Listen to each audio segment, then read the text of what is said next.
আসসালামু আলাইকুম। আমার এইখানে আফসান বাগা কবুতরের 4 পিস বাচ্চা আছে, তার মধ্যে 2 পিস হচ্ছে জুটি।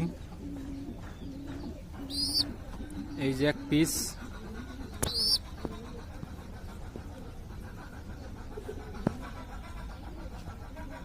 আর 1 পিস হচ্ছে এই যে।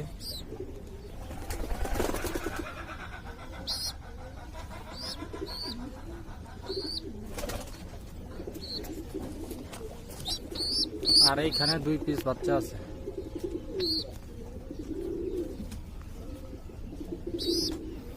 এইগুলোর বাপমার ছবি যদি দেখতে চান তাহলে আমাকে ইনবক্স করেন। ইনবক্সে এই বাচ্চাগুলোর বাপমার ছবি আমি আপনাদেরকে দেখাচ্ছি।